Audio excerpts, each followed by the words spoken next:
लेकिन हमारा जो पॉइंट है वो एजेंडा ये है कि इमरान खान को जल्द से जल्द बाहर निकलना है। ये तो हर वर्कर की ख्वाहिश है। ये हमारी ख्वाहिश है और जैसे ही लीडरशिप कॉल लेगी हम बिल्कुल तैयार बैठे हुए हैं। हमने बोरिया बिस्तर बांधे हुए अडियाला जेल बैठेंगे, अपने लीडर को घर वापस लेकर आएंगे और इंशाल्लाह वज़ीर आज़म बनाएंगे उसको इंशाल्लाह। लीडरशिप कॉल लेते हैं और फिर वापस अपने बयान वापस ले लेते हैं। इस्लामाबाद में जलसे का ऐलान किया, फिर वापस ले लिया।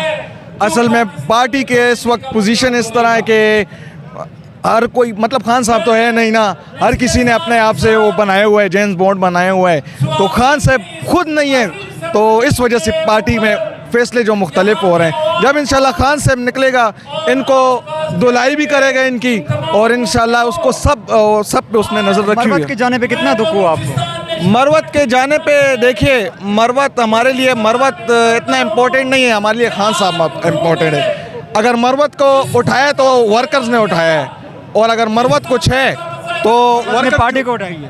पार्टी को उठाइए, ठीक है, लेकिन अगर वो नून लीग में होता और अभी वो नून लीग के वर्कर को उठा रहे, नून लीग की पार्टी डाउन है, पीपल पार्टी डाउन है, अगर वो उनमें आ जाए मरवत और इस तरह लोगों को निकाले तो मैं मानूंगा। ये खान के लिए निकलते हैं, अवाम खान के लिए निकलती है, इमरान खान के लिए। वर्कर ये नहीं देखते कि ये मरवत है, ये गोहर है, वर्कर निकलती है काल पे, जो भी काल देगा हम निकलेंगे इंशाल्लाह। तो मरवत हमारे लिए इम्पोर्टेंट नहीं है, हमारे लिए इम्पोर्टेंट सिर्फ खान साहब है।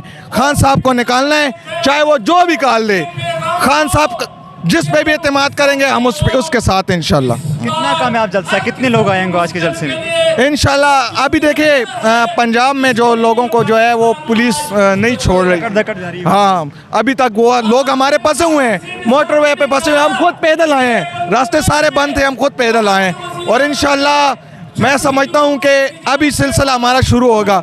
ये हालात जो है ना इनकलाब के बहुत करीब है, इंशाल्लाह बहुत जल्द इनकलाब आप देखेंगे पाकिस्तान में इंशाल्लाह।